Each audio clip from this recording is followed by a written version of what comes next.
ضیاء صاحب یہ بتائیے کہ ہمارے پرائم منسٹر صاحب جو ہیں وہ پاکستان کو ریاست مدینہ بنانے کے دعوے دار ہیں اور ریپیٹڈلی ان کی سٹیٹمنٹس آتی ہیں کہ ہم پاکستان کو اسلامی فلاحی ریاست بنائیں گے اور ریاست مدینہ کی طرز پہ جو ہے ہم پاکستان کو جو ہے وہ ایک فلاحی ریاست بنائیں گے.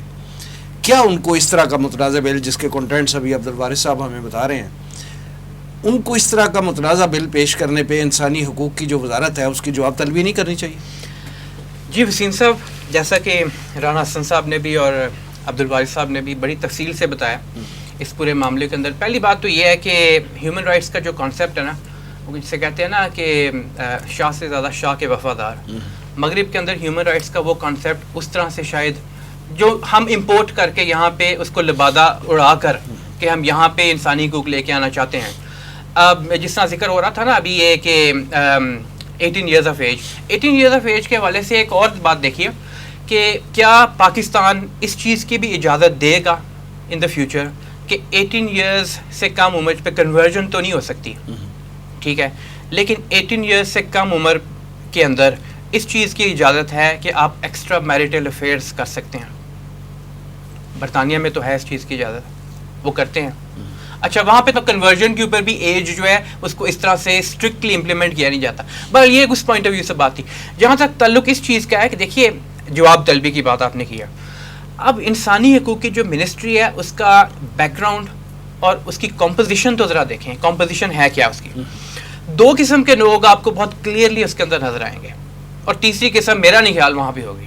ایک وہ جو مغرب کے ایجنڈے کو ٹو کرتے ہیں, ہماری ہیومن رائٹس منسٹری, اور بڑے کرتے دل کے ساتھ ہم یہ بات کہہ رہے ہیں لیکن حقیقت ہے یہ. کیوں وہ کیسے سامنے آتا ہے, ان کے جو the way they do business, جس طرح وہ کنڈکٹ کرتے ہیں اپنا بزنس, وہی ریفلیکٹ کرتا ہے نا کہ وہ ان کی کمپوزیشن کیا ہے اور وہ کس طرح کس سوچ کے ساتھ کرنا چاہ رہے ہیں, اور ان کی بزنس کیا ہے. جو بھی معاملات لیجسلیشن کے ہوں یا جو بھی معاملات اقلیتوں کے ہوں یا کسی اور کے ہوں, انسانی حقوق صرف اقلیتوں کے نہیں ہوتے, سب کے ہوتے ہیں. Every citizen of the state has basic human rights, basic human rights تو سب کے پاس موجود ہیں. اچھا, اور جو زیادہ تعداد میں موجود ہیں ان کے رائٹس کو اگر آپ فورگو کر دیں, ان کو نکال دیں اور باقی صرف چند کو ہائی لائٹ کرنا شروع کر دیں, جیسا کہ پہلے بھی ذکر آیا کہ یہ میڈیا کا پروپیگنڈا آج کل جو ہائبرڈ وار چل رہی ہے نا اس کا ایک حصہ بھی ہوتا ہے. اس میں پھر جی ایس پی پلس کے حوالے سے دیکھ لیں آپ کے اوپر پریشرز ہوتے ہیں, آپ ان کو ایکسیپٹ کرنے شروع کر دیتے ہیں, اور وہ ان کے پاس مختلف پوائنٹرز ہوتے ہیں جن کو وہ خاص طور پہ ٹارگٹ کرتے ہیں. انہیں معلوم ہوتا ہے اس ذریعے سے یہ بات سامنے جا سکتی ہے. اس میں جی ایس پی پلس کو, فیٹف کا, وہ پھر منسٹری آف ہیومن رائٹس کے تھرو یہ بات لے کے آتے ہیں. ایک تو وہ جو کہ ٹو کر رہے ہیں ان کا ایجنڈا, دوسرے وہ جو کہ جس طرح پہلے ذکر ہوا نا کہ وہ اپنی معاش کی خاطر, اپنا پیٹ کی خاطر, چاہے ان کو این جی اوز کی طرف سے پیسے آ رہے ہوں چاہے کسی اور طرف سے پیسے آ رہے ہوں, وہ اس کے لیے یہ ایجنڈا سامنے لے کے آنے کی کوشش کرتے ہیں. اسلامی نظریاتی تشخص رکھنے والے ملک میں اس کی وزارت میں ایسے لوگ موجود ہیں جو فارن فنڈنگ جو ہے انہوں نے حاصل کرنے کے لیے وہ ایک ایجنڈا ان کا ٹو کر رہے ہیں. ایجنڈا ٹو کر رہے ہیں. اگر وہاں پہ موجود نہیں ہے تو وہ اسلام سے تعلق رکھنے والے اور دینی تشخص رکھنے والے لوگ موجود نہیں ہیں. اس میں ایک اور چیز آپ ایڈ کر لیں, یہ جو آج کل سول سوسائٹی کا کانسیپٹ بن گیا ہوا نا, یہ بھی خاص ان لوگوں کو پروموٹ کیا جاتا ہے. سول سوسائٹی ریفلیکٹیو یا ریپرزینٹیو نہیں ہوتی, صحیح, ٹھیک ہے نا. اس میں آپ دیکھیں گے کہ تمام اسکولز آف تھاٹ کو آن بورڈ نہیں لیا جاتا, صرف خاص لوگوں کو ہائی لائٹ کر کے اسکول آف تھاٹ اس کا نام دے دیا جاتا ہے سول سوسائٹی ہے. اس میں عورت مارچ والے جو ہیں ان کو نام دیا جائے گا یہ سول سوسائٹی ہے, یہ اصل سول سوسائٹی ہے, باقی کوئی نہیں ہے. وہ جو مدرسے میں بیٹھے ہیں وہ سول سوسائٹی کا حصہ نہیں ہے. جو ہم جیسے لوگ تھوڑا سا اسلام پسند ہیں وہ بھی سول سوسائٹی کا حصہ نہیں ہے. پھر یہ کہ تھرڈ ویو فیمنزم جو ہے وہ پوری دنیا میں جس طرح پھیلی ہے, پاکستان پہ بھی اس کا اثر بہت آیا ہے. ہماری جو آپ دیکھتے ہیں کہ بہت کلیدی عہدوں پہ خاتون منسٹرز ہیں, ان کے اپنے گھر کے لوگ جو ہیں ان کا کیا طریقہ کار ہے کیا نہیں ہے طریقہ کار.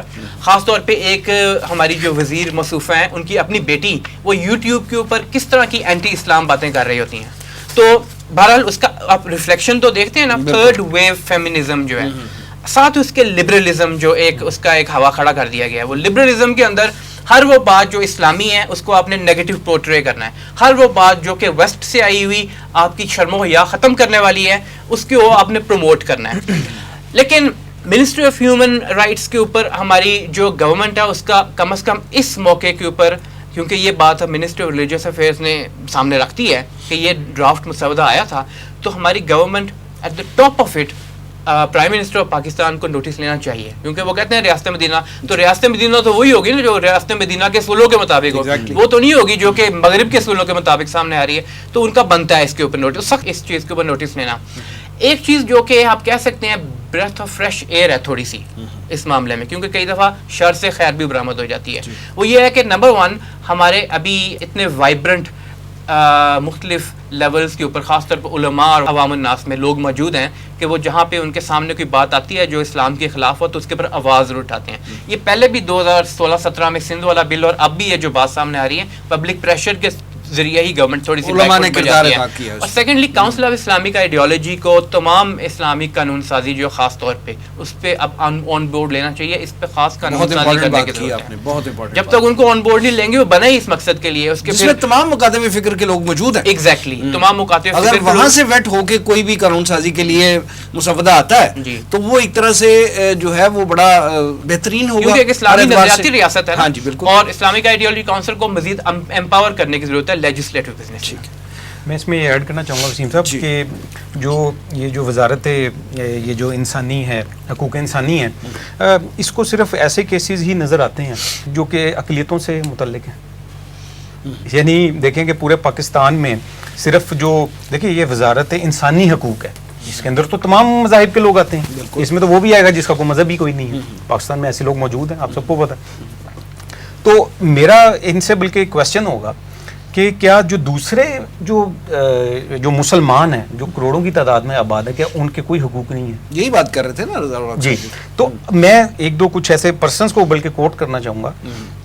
محمد زبیر صاحب ہیں فیصل آباد کے, لاہور میں آج کل رہ رہے ہیں. انہوں نے اسلام قبول کیا, وہ قادیانی تھے, انہوں نے اسلام قبول کیا اور اسلام قبول کرنے کی وجہ سے ان کے اوپر اتنے جھوٹے مقدمات دائر کیے گئے, ان کو مارا پیٹا گیا, کئی سال وہ جیل میں رہے ہیں اور جیل سے باہر آئے. ان کی بیٹی کو ان سے ملنے نہیں دیا جاتا, ان کی بیوی جو ہے وہ قادیانی ہے ابھی. وہ اپنے گھر جب بھی 1 یا 2 یا 3 دفعہ جب بھی انہوں نے کوشش کی جانے کی قادیانی چناب نگر کے اندر, قادیانیوں نے وہاں پر آ کر ان کو زبردستی مارا ہے. ٹھیک ہے, ان کی ڈاکیومنٹری ایک میں نے شوٹ کی اور کتنے لوگوں نے دیکھی. ٹھیک ہے, اس پہ کبھی کوئی انسانی حقوق کی تنظیم نے ان سے رابطہ نہیں کیا کہ جناب زبیر صاحب آپ کو مسئلہ کیا ہے, آپ کے بھی کوئی انسانی حقوق آپ کے بھی تو کوئی انسانی حقوق ہے نا, کہ اس قدر ان پہ ظلم کیا. طاہر منصور صاحب ہیں, انہوں نے اسلام قبول کیا, اسلام آباد کے رہنے والے ہیں, ان کی ویڈیوز موجود ہیں یوٹیوب کے اوپر بہت زیادہ. انہوں نے اسلام قبول کیا تو جب ان کے گھر پتہ چلا اور انہوں نے اپنی بیوی کو کہا کہ تم بھی اگر کرنا چاہتی ہو تم بھی اسلام قبول کر لو, خیر ان کی وائف نہیں مانی. تو وہ ایک دن جب وہ گھر واپس ہے تو ان کو پتہ چلا کہ ان کی بیوی ان کے بچوں سمیت غائب ہے. ٹھیک ہے, اور اس بات کو کوئی 5-6 سال ہو گئے ہوں گے, زیادہ ہو گئے ہوں گے بلکہ. ٹھیک ہو گیا, آج تک ان کو یہ معلوم نہیں ہے کہ ان کے بچے کہاں ہیں. چلیں بیوی تو چھوڑ گئی, چھوڑ دیں آپ, اس شخص کا کیا قصور ہے بتائیں کہ اس کے بچے کہاں ہیں؟ اس نے اپنی آزاد مرضی سے اسلام قبول کیا, اس نے آزاد مرضی سے اسلام قبول کیا اور آج بھی وہ مسلمان ہے. یہ جو انسانی حقوق کی وزارت ہے, مجھے یہ بتائیں کہ اتنا بڑا کیس ہے, اسلام آباد میں موجود ہے, وہ وزارت کا آفس بھی وہاں پہ اسلام آباد میں ہے, اور یہ کوئی چھوٹا کیس نہیں, بڑا مشہور ہوا تھا. مجھے بتائیں اس شخص کو یہ معلوم نہیں ہے کہ اس کے بچے کہاں ہیں؟